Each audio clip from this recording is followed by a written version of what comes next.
Les derniers mois ont été riches pour le mouvement social à Genève. Il y a eu bien sûr la grève victorieuse des travailleuses et des travailleurs des TPG qui ont fait plier le gouvernement de droite et d'extrême droite. Il y a eu la large mobilisation de défense des services publics qui a réuni travailleuses et travailleurs avec les usagères et les usagers pour dire ensemble: touche pas à mes services publics.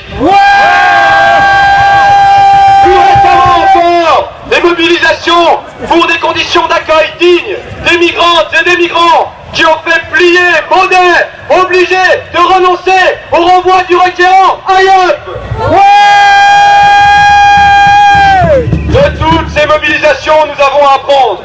Elles nous renforcent. Elles nous rappellent surtout que les mouvements sociaux sont, bien avant l'écume parlementaire, les véritables courants capables de renverser les politiques antisociales imposées par nos gouvernements. Mais ces luttes que nous avons connues ne suffisent pas à compenser le climat politique et social morose qui se répand en Suisse et en Europe. Ici, comme ailleurs sur le continent, les attaques se multiplient contre les conditions de travail, contre les retraites, contre le service public, contre tout ce que nous appelons le bien commun. Parallèlement, ce sont les droits démocratiques qui sont attaqués. Le droit de manifestation, les droits syndicaux et récemment encore des attaques contre le droit de grève. Ces droits, nous les défendrons et nous les utiliserons. Le durcissement du front bourgeois est l'une des caractéristiques du néolibéralisme. Ces causes sont à rechercher dans les logiques profondes du capitalisme, car il est la réponse à la crise structurelle que traverse le système depuis plus de 30 ans. Le capitalisme ne tolère plus de compromis. On le voit aujourd'hui plus clairement que jamais en Grèce, où l'Union européenne exerce des pressions immenses pour faire capituler le gouvernement Syriza au mépris de la volonté populaire. Volonté populaire qui s'est exprimée récemment dans les urnes, mais qui s'est exprimée bien avant ça et puissamment dans les rues, dans les lieux de travail.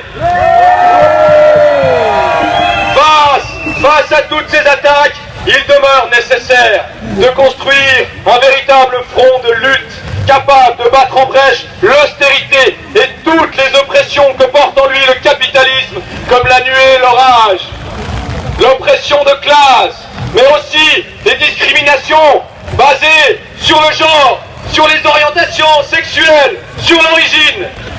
On ne peut faire de subordination d'une lutte à une autre. Toutes sont organiquement liées. Ces combats doivent être menés de front. On observe d'ailleurs que partout, les attaques néolibérales sont couplées par des attaques réactionnaires.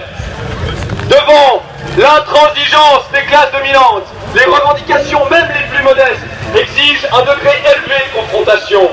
La défense des intérêts des classes populaires ne peut se faire sans un affrontement frontal que nous devons d'ores et déjà préparer.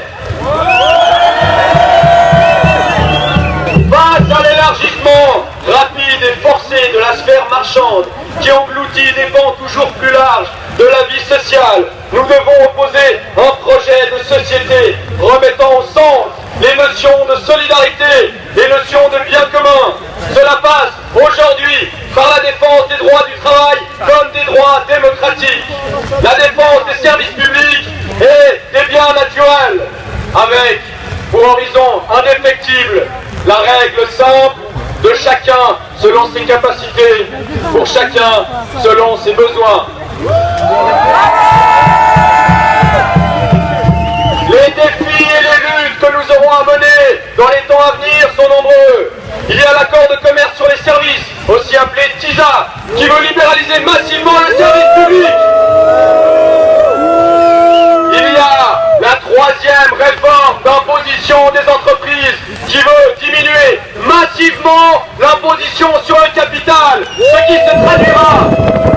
qui se traduira inexorablement par des coupes dans les budgets publics au détriment des plus précaires. Il y a encore le paquet Berset qui attaque les retraites des travailleuses.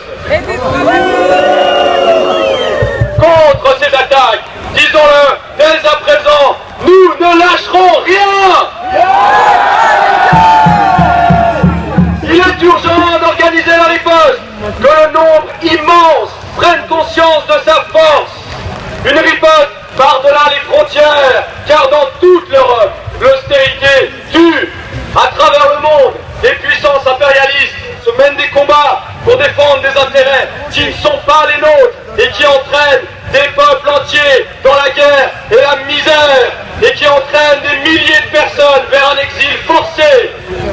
Aujourd'hui, nous devons faire résonner à travers le globe le cri de résistance.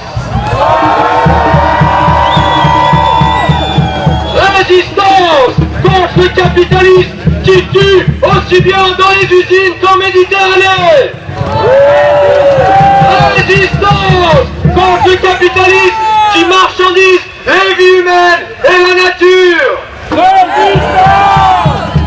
Et demain, au travers de ces résistances, travailler inlassablement à construire l'offensive, dessiner ensemble une société qui satisferait nos besoins dans le respect des équilibres naturels.